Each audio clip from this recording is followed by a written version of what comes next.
Selamat datang kembali di channel Ilkom dan Informasi. Kali ini kita akan bahas yaitu bahasa pemrograman bahasa C di pertemuan yang pertama, yaitu tentang pengenalan dan penulisan program bahasa C. Oke, sebelum kita mulai jangan lupa klik like, share dan subscribe untuk melihat video tutorial yang selanjutnya. Oke, terima kasih. Oke, baik, di sini kita lihat dulu untuk penjelasan bahasa C, di mana bahasa C memang bahasa yang cukup bagus untuk memperkenalkan konsep pemrograman bagi pemula. Bahasa C memang tidak begitu familiar di era sekarang, akan tetapi bahasa C justru memberi inspirasi pada bahasa pemrograman yang lain seperti Java, C++, C#, PHP, dan lain sebagainya. Bahasa C dijuluki sebagai Good Programming Language. Jadi, dengan memahami bahasa C, kita akan mudah memahami bahasa pemrograman yang lain. Yang berikut, di sini kita bahas dulu untuk sejarah bahasa C. Bahasa C dibuat oleh Dennis Ritchie pada tahun 1969 sampai 1973 di Bell Labs. Awal mula kemunculannya dimulai saat pengembangan sistem operasi Unix oleh Dennis Ritchie dan Ken Thompson. Waktu itu sistem operasi Unix masih menggunakan bahasa assembly, lalu Ken Thompson membutuhkan sebuah bahasa pemrograman untuk membuat sebuah program di komputer. Akhirnya, Dennis Ritchie membuat bahasa pemrograman baru bernama C dan mulai digunakan pada sistem operasi Unix versi yang kedua. Bahasa C semakin berkembang dan pada tahun 1978, buku pertama berjudul The C Programming Language diterbitkan. Yang berikutnya di sini kita lihat dulu untuk struktur dasar bahasa C atau penulisan bahasa C itu bagaimana.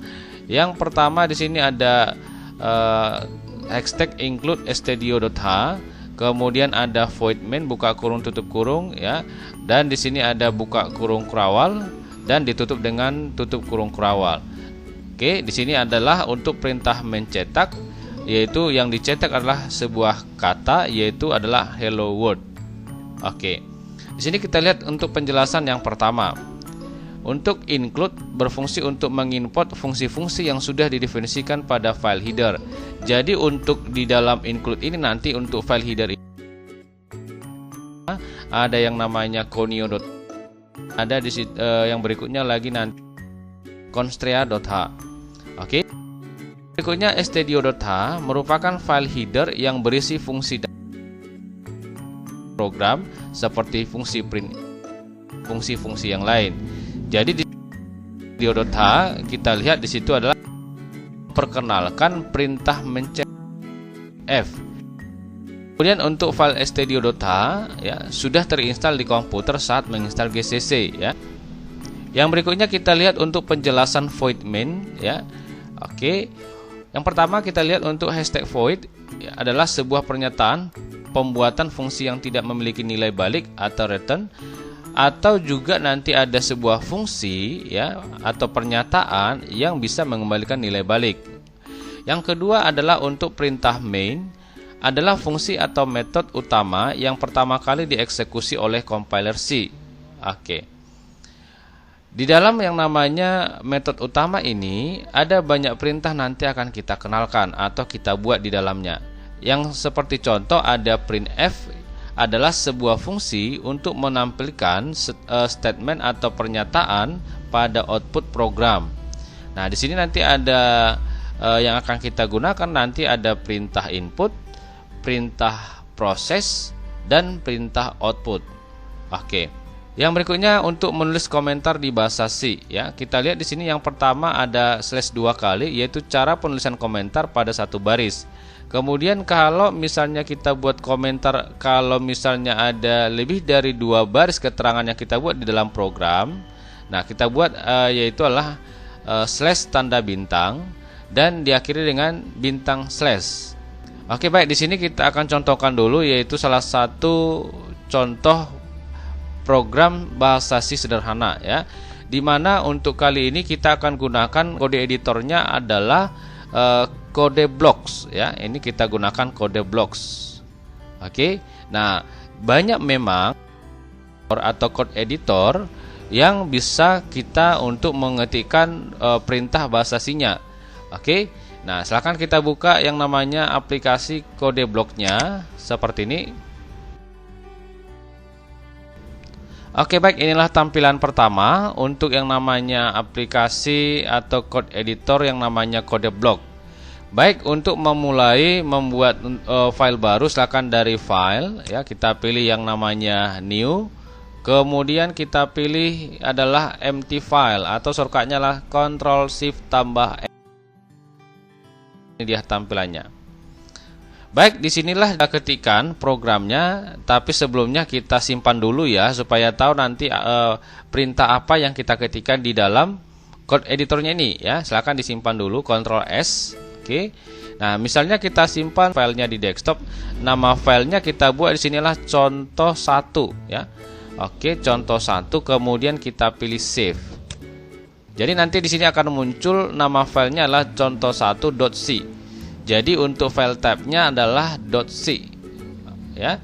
Nah, baik, di sini kita buat dulu yang namanya file header ya. Nah, di sini kita gunakan adalah perintah include ya. Oke. Nah, lalu kita buat sini headernya adalah stdio.h ya, stdio.h. Oke.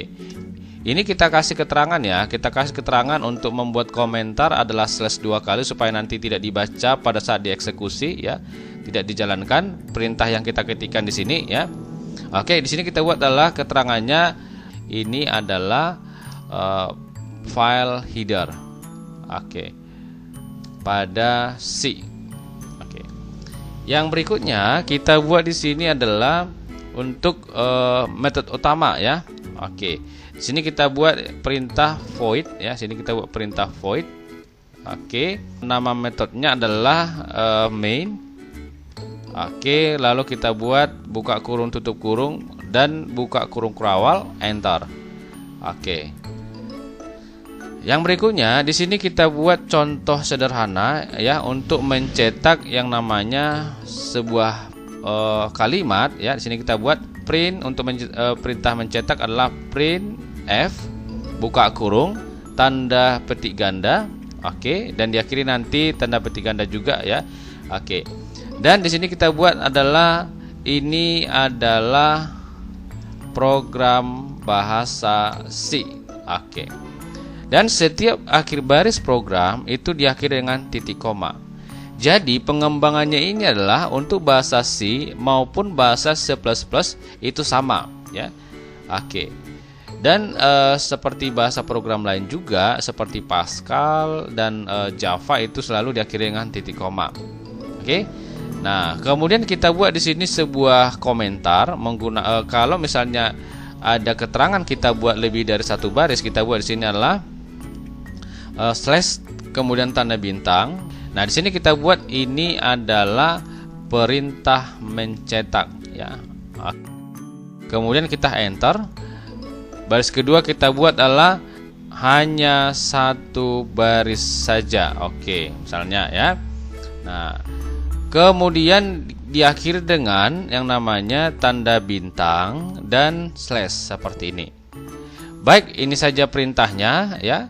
Kalau sudah, ini kita jalankan. Caranya adalah klik yang namanya ikonnya atau toolsnya adalah run, atau bisa juga dari menu build kemudian kita pilih run, atau shortcutnya adalah Ctrl tambah F10. Oke, silakan kita klik. Silakan kita klik tombol yes-nya untuk membangun program yang kita buat ini ya. Silakan kita klik tombol yes-nya. Oke, baik, nanti akan muncullah di sini ini adalah program bahasa C gitu ya. Oke. Karena yang kita cetak hanya satu baris ya. Nah, contoh kalau kita cetak misalkan ya, kita buat lagi di sini adalah print F ya. Nah, kemudian kita buat di sini baris yang kedua misalkan. Oke, dan diakhiri dengan titik koma juga di sini. Kalau kita jalankan, ini sudah mencetak ada dua baris ya, dua baris kalimat. Kalau sudah, kita klik dari menu build ya, langsung kita pilih yang ini juga bisa supaya langsung di compile dan dijalankan ya. Kita pilih build and run ya. Oke, nah di sini ini adalah program bahasa C baris yang kedua. Jadi dicetak satu baris gitu ya. Nah, bagaimana caranya supaya ini dia berpindah baris ya? Di sini kita buat sebuah perintah ya untuk membuat yang namanya baris baru. Maka di sini di akhir daripada kalimat yang pertama, di sini kita buat adalah SN, kemudian kita jalankan lagi ya. Oke, jadi di sini sudah berpindah baris ya. Ini adalah program bahasa C dan baris yang kedua ini ya. Oke, baik, terima kasih. Sampai sini tutorial kita untuk pengenalan bahasa C ya, di mana program yang kita buat hanya masih program yang sederhana, yaitu untuk perintah mencetak. Kita akan kembangkan lagi di pertemuan selanjutnya untuk melihat lebih jauh lagi mengenai yang namanya program yang ada di dalam bahasa C ini. Baik, terima kasih, semoga bermanfaat, semoga paham atas apa yang saya jelaskan, semoga sukses dan saya ucapkan banyak terima kasih.